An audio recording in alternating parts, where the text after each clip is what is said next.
저희 사무실에서 모두 진행했던 경험이 있어서 이 부분은 자신 있게 말씀드릴 수 있습니다.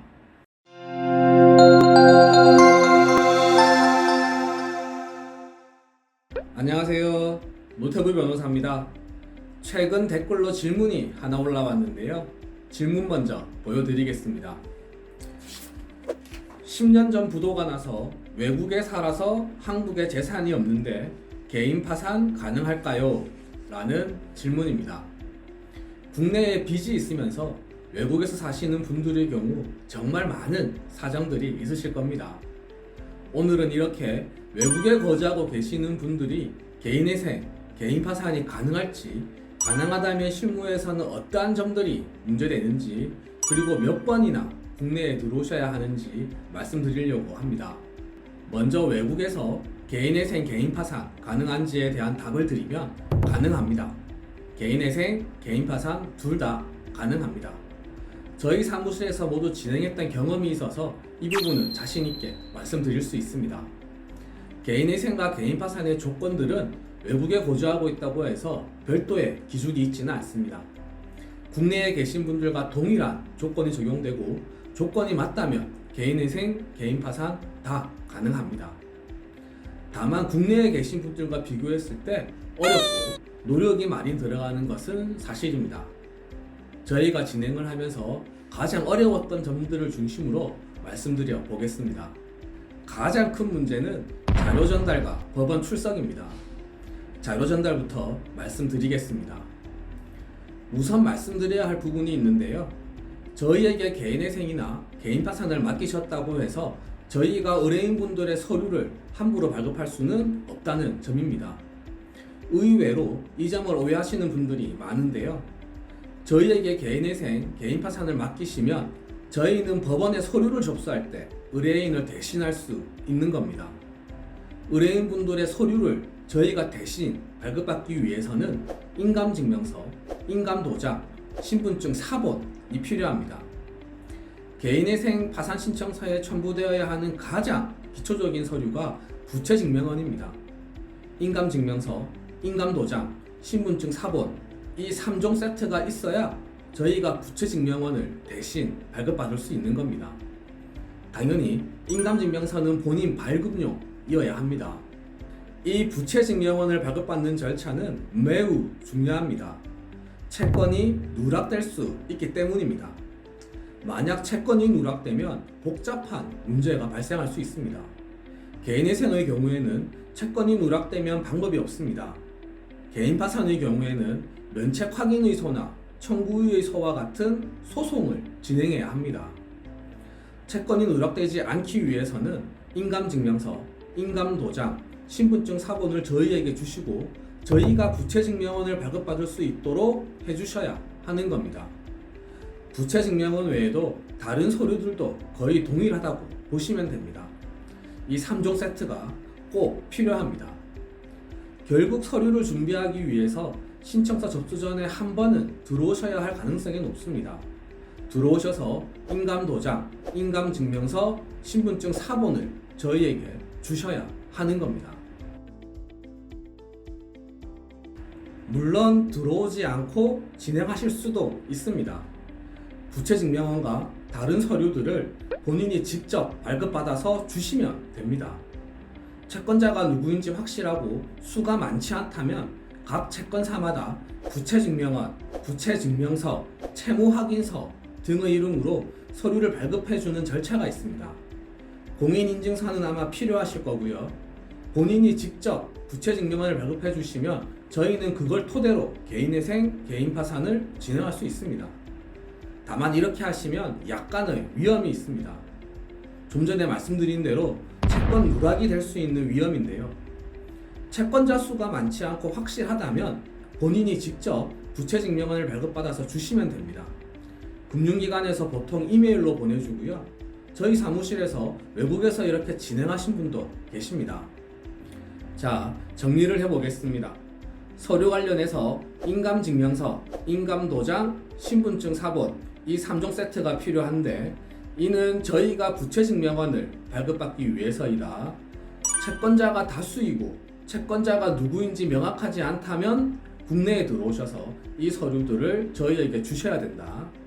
채권자가 소수이고 누구인지 확실하고 해당 기관에서 부채증명원 등의 서류를 발급받아서 저희에게 주실 수 있다면 들어오시지 않고 진행하실 수 있다.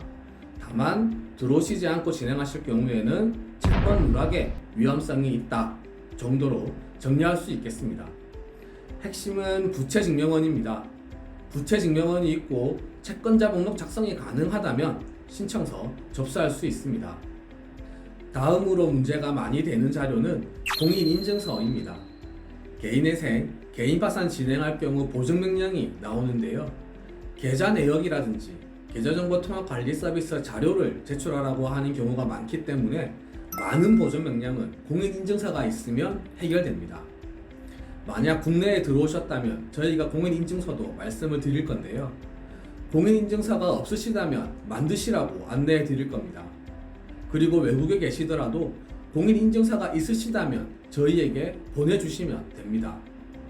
문제는 공인인증서가 없으신 경우인데요. 공인인증서가 없으시면 여러 어려움들이 발생합니다. 특히 계좌정보통합관리 서비스 홈페이지에서 출력한 자료를 요구하는 보정이 많은데요. 계좌정보통합관리 서비스에서 자료를 검색하기 위해서는 공인인증서가 필요합니다. 그리고 거래은행에 등록된 본인 명의의 휴대폰으로 인증 절차까지 거쳐야 합니다. 외국에서 오래 거주하신 분들은 본인 명의의 휴대폰이 없으신 경우도 많은데요. 거래은행에 휴대폰 번호가 등록되어 있어야 하는 겁니다. 쉽지 않죠. 국내에 들어오신다면 저희가 이런 절차들을 다 안내해 드릴 겁니다. 그런데 국내에 들어오지 않고 진행하시려면 위와 같은 절차들을 통과하셔서 계좌정보통합관리 서비스 등의 자료까지 저희에게 주셔야 하는 겁니다. 계좌 내역도 주셔야 합니다. 본인이 직접 이러한 자료들을 주실 수 없는 경우에는 저희가 사실조회를 통해서 확보할 수 있기는 있습니다. 그런데 부족한 자료 몇 가지는 사실조회를 통해서 확보할 수 있지만 방대한 자료를 다 확보하기는 쉽지 않습니다. 저희 업무량이 무한정으로 늘어나게 되고 이 부분은 적절한 비용을 청구할 수밖에 없습니다. 실제 최근 저희 사무실에서 코로나로 인해 국내에 들어오지 못하는 분이 계셔서 20개 가까운 금융사에 사실조회를 하면서 개인 파산을 진행했던 경험이 있는데요. 저희가 정말 힘들었습니다. 자료와 관련해서는 이 정도가 핵심입니다. 인감증명서, 인감도장, 신분증 사본, 공인인증서, 본인 명의 휴대폰 이렇게가 주로 문제가 되고 이러한 자료들을 저희에게 주실 수 있다면 저희가 이 자료를 가지고 필요한 서류를 발급받게 됩니다. 주실 수 없다면 본인께서 직접 확보하셔서 저희에게 주셔야 하는 겁니다. 다음으로는 법원 출석인데요. 개인회생이든 개인파산이든 채권자 집회에는 반드시 출석하셔야 합니다. 국내에 들어오셔야 하는 겁니다. 신청 전 단계에서는 자료를 저희에게 준비해 주실 수 있다면 국내에 들어오실 필요 없다고 말씀드렸는데요. 신청 후에 채권자 집회에는 반드시 국내에 들어오셔서 법원에 출석하셔야 합니다. 물론 집회 기일은 최대한 의뢰인에게 편리하도록 조정해 드릴 겁니다. 조금 전에 말씀드린 코로나 때문에 국내에 들어오지 못하신 분의 경우에는 5회에 걸쳐서 불출석 사유서와 기일 변경 신청서를 제출하기도 했는데요. 이러한 경우는 코로나로 인한 특수한 경우이고 사유가 있다면 저희가 최대한 연기 신청을 해드리겠습니다. 기일 잘 맞추셔서 한 번은 들어오셔야 하는 겁니다. 개인회생, 개인파산, 외국에서 진행하는 게 쉽지는 않지만 가능하십니다. 외국에서 진행하시는 분들 종종 있습니다.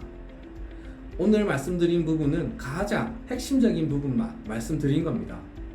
외국에 계신 분들의 사건을 진행하다 보면 워낙 다양한 문제들이 예상치 못한 순간에 발생하는데요. 저희 나름의 노하우가 있으니 너무 걱정하지 마시기 바랍니다. 일단 오늘 말씀드린 문제가 가장 기본적이고 자주 발생하는 문제라고 생각하시면 되겠습니다. 외국에 계신데 개인회생이나 개인파산이 필요하시다면 상담을 먼저 해주시기 바랍니다. 여러분들이 처한 상황에서 가능할지 불가능할지를 상담해 드리겠습니다. 오늘 준비한 내용은 여기까지입니다. 외국에 계신 분들의 경우 상담은 카카오톡으로 연락 주시면 되겠습니다. 카카오톡 아이디는 SOSLAW 다만 한국 시간 계산하셔서 너무 늦은 시간이나 새벽 시간은 피해 주시면 감사하겠습니다. 궁금하신 점이 있으시면 댓글에 남겨주시거나 전화 주시기 바랍니다. 이상 오태구 변호사였습니다. 감사합니다.